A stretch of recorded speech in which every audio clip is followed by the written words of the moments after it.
হঠাৎ করেই মাননীয় প্রধান উপদেষ্টা প্রফেসর ডক্টর মোহাম্মদ ইউনূসের কি যেন হয়েছে, আগের সব কাজ বাদ দিয়ে দিয়েছেন, নতুনভাবে অকল্পনীয় ঘটনা ঘটাচ্ছেন। আমরা এর প্রতিবাদ জানিয়ে রাখলাম। এটা প্রতারণা। প্রধান উপদেষ্টা নিজে এবং তার প্রেস সচিব বিষয়টা স্বীকারও করছেন। মানে আমাদের দেশকে অনিবার্য আরেকটা বিপ্লবের দিকে নিয়ে যাচ্ছেন, রাজনৈতিক অনিশ্চয়তার দিকে নিয়ে যাচ্ছেন। আমরা জরুরি অবস্থা, ইনডিরেক্ট সেনা শাসন, জরুরি অবস্থা মানেই ওটা সেনাবাহিনী পরিস্থিতি নিয়ন্ত্রণ করবে, এটা আমরা চাই না। কিন্তু বিএনপির কথায় প্রধান উপদেষ্টা দেশকে সেই দিকে নিয়ে যাচ্ছেন। যেমন কিভাবে আসবে জরুরি অবস্থা আমি বলি। সংস্কার, বিচার, জনগণের যে দাবি সবগুলো বাদ দিয়ে লন্ডনে প্রেসক্রিপশনে একটা বালের জুলাই ঘোষণাপত্র বানিয়েছে, বানিয়ে ওই অনুযায়ী এখন নির্বাচন করতে চায়।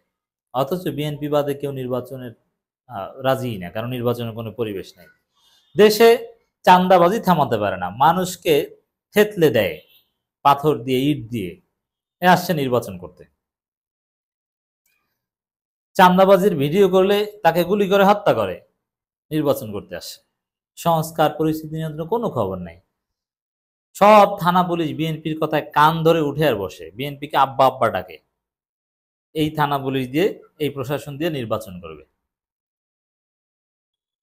কোনো সংস্কার, কোনো ঐক্যমতের কোনো খবর নাই, কারো কাছে জিজ্ঞেস করে না, নির্বাচন করবে। কি হবে তাহলে? নির্বাচনের তারিখ ঘোষণা করবে, অন্যান্য দল সে নির্বাচনের বিরুদ্ধে বিক্ষোভ করবে, তারপরে ওয়াকার বলবে, বাধ্য করবে চুপপুকে যে জরুরি অবস্থা ডিক্লেয়ার করে দেন। তারপরে সেনাবাহিনী এসে চাঁদাবাজদেরকে পিটাবে। আর জরুরি অবস্থা ডিক্লেয়ার করা, ঘরোয়া রাজনীতি নিষিদ্ধ 6 মাসের জন্য, এই ডিক্লারেশন আসবে। এগুলো আমরা চাই না। আমরা চাই এই ইউনূস সরকার ঐক্যমতের ভিত্তিতে নির্বাচন করবে, সংস্কার করবে, বিচার করবে। কোনো জরুরি অবস্থা বা সেনাবাহিনী এসে মাতবাড়ি করবে না। না, এগুলো সয় না বিএনপির কপালে, ইউনূসের কপালে। তারা এখন ওই অনিশ্চিত পরিস্থিতির দিকে নিয়ে যাচ্ছেন। কপালে জরুরি অবস্থা আছে, যেটা আমি বলি প্রায়। কারণ এভাবে একতরফা নির্বাচনের দিকে গেলে নিশ্চিত জরুরি অবস্থা দেশে আসবে। তো দর্শক, প্রধান উপদেষ্টা নিজে বলছেন অন্তর্বর্তী সরকারের প্রধান কাজ জাতীয় নির্বাচন শেষ করা। প্রধান উপদেষ্টা,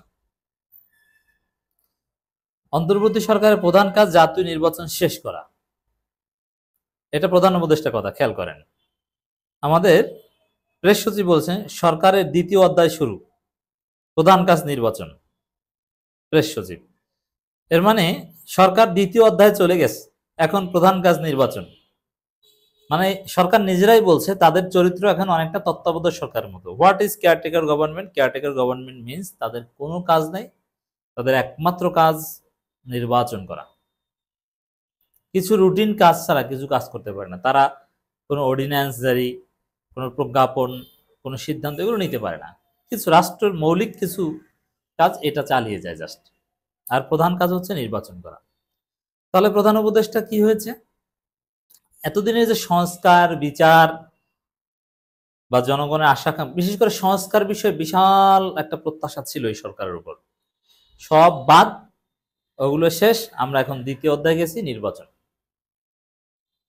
এই তো বলছে দ্বিতীয় অধ্যায়ে গেছি, এর মানে আপনি নির্বাচনী অধ্যায়ে গেছেন, আর আগের অধ্যায় শেষ করে দিয়েছেন। আগের অধ্যায় কি কোনো সংস্কার হয়েছে? তাহলে সংস্কার টংস্কার না করে প্রতারণামূলক ভাবে জনগণকে বঞ্চিত করে এখন সেই বিএনপি যেটা চেয়েছে যে কোনো সংস্কার হবে না।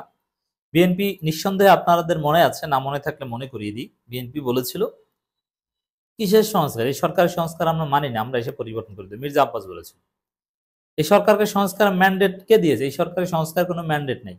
সেটাই এখন ইউনূস বলছে যে না, ঠিক আছে, এখন আমরা দ্বিতীয় অধ্যায়ে, আমরা এখন নির্বাচনের দিকে, নির্বাচনের কার্যক্রম শুরু। আচ্ছা, একটা সহজ হিসাব বলেন। আমি যেটা বলছি যে প্রথম অধ্যায় বাদ দিয়ে দ্বিতীয় অধ্যায়ে গেছে, প্রথম অধ্যায় কাজ করেনি। কি সংস্কার করেছে? আসলে কিছু হয়েছে? পুলিশ থেকে শুরু করে আপনার কোনো সংস্কার দেখেন? কিচ্ছু না, শুধু বিএনপি নেতাদের মামলা নাই হয়ে গেছে, এটা সংস্কার। আর বিএনপি এখন নিরাপদে চাঁদাবাজি করতে পারে, এটা হচ্ছে সংস্কার। এছাড়া কি সংস্কার হয়েছে? সংস্কারগুলো পেন্ডিং। প্রথম অধ্যায় শেষ করে দ্বিতীয় অধ্যায় গেলে ঠিক ছিল, কিন্তু না, প্রথম অধ্যায় বাদ দিয়ে দ্বিতীয় অধ্যায় গেছে, আগের সব কাজ বাদ। এখন নতুন ভাবে যেটা করছেন, এইভাবে সংস্কার ছাড়া নির্বাচনের দিকে যাবেন দ্বিতীয় অধ্যায়, এটা অকল্পনীয় ছিল। এই অকল্পনীয় কাজ করছেন, এটা জনগণ কল্পনা করেনি যে প্রফেসর ইউনূস এভাবে 2 নম্বরই করবেন। সংস্কারের স্বপ্ন দেখে সংস্কার হবেই, সংস্কার করবই, এরকম বড় বড় কথা বলে এখন সংস্কার না করে সে নির্বাচনের দিকে যাচ্ছে। প্রধান উপদেষ্টা ডক্টর মোহাম্মদ ইউনূস বলেছেন, অন্তর্বর্তী সরকারের দ্বিতীয় অধ্যায়ের প্রথম ও প্রধান কাজ হলো আসন্ন ত্রয়োদশ জাতীয় সংসদ নির্বাচন সুষ্ঠুভাবে সম্পন্ন করা। তাহলে মানে সংস্কার টংস্কার অন্য কিছু লাগবে না, নির্বাচন করাই আপনাদের প্রধান কাজ, মানে আপনার তত্ত্বাবধায়ক সরকারের মতো। তাহলে এই যে 7 দফা দাবি বা সংস্কার, এগুলো কিছু হচ্ছে না, ক্লিয়ার হয়ে গেল। দর্শক, এই প্রধান উপদেষ্টার কথার মাধ্যমে আপনারা ক্লিয়ার হলেন। আই রিপিট, প্রধান উপদেষ্টা ডক্টর মোহাম্মদ ইউনূস বলেছেন, অন্তর্বর্তী সরকারের দ্বিতীয় অধ্যায়ের প্রথম ও প্রধান কাজ হলো আসন্ন ত্রয়োদশ জাতীয় সংসদ নির্বাচন সুষ্ঠুভাবে সম্পন্ন করা।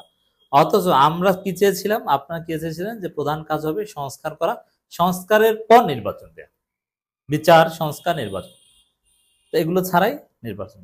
তাহলে এখন আপনারা যা ভালো মনে করেন যে ইউনূসকে কি করবেন, চাপ প্রয়োগ করবেন, আন্দোলন করবেন, হরতাল দিবেন, অবরোধ দিবেন? না, আমার মনে হয় যে আমাদের রাজপথে নামতে হবে অচিরেই। নির্বাচনের তফসিল ঘোষণা করলেই দেশ অচল করে দিতে হবে। ইউনূস প্রতারণা করছে, সংস্কার ছাড়া নির্বাচনের দিকে যাচ্ছে, এটা স্পষ্ট স্বীকার করছে। প্রেস সচিব বলেন, বৈঠকে প্রধান উপদেষ্টা বলছেন, গত 5 মাসের অন্তর্বর্তী সরকার প্রথম অধ্যায় শুরু হয়ে দ্বিতীয় অধ্যায়, প্রথম অধ্যায় শেষ হয়েছে, অথচ প্রথম অধ্যায়ে আমরা সংস্কার বা এগুলো কিছু দেখিনি। এখন দ্বিতীয় অধ্যায় মানে নির্বাচন, সংস্কার ছাড়া নির্বাচন। এই যে আমরা যে বলি এই নির্বাচন ঠেকিয়ে দিতে হবে, সংস্কার ছাড়া পুরনো বন্দোবস্তের কারচুপির ভাগ বাটোয়ারার পর্দার অন্তরালে নির্বাচন, কোনো কনফিউশন আছে তাতে? না।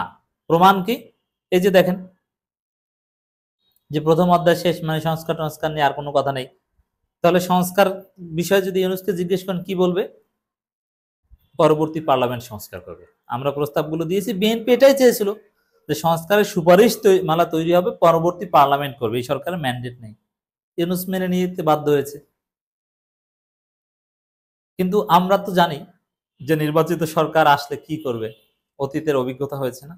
তো বাংলাদেশ পুনর্গঠনে যে একটা সুযোগ তৈরি হয়েছে, এটা ইউনূস শেষ করে দিয়েছেন, পরবর্তী পার্লামেন্টের হাতে ন্যস্ত করে দিয়ে তিনি সংস্কার কার্যক্রমের ইতি টেনেছেন। অবাক হচ্ছেন? সংস্কার কার্যক্রমের ইতি টেনেছেন প্রফেসর ইউনূস। তিনি নিজে বলছেন প্রথম অধ্যায় শেষ মানে সংস্কার কার্যক্রম শেষ, এখন শুধু নির্বাচন। ক্লিয়ার? অবাক হলো, এটাই সত্য।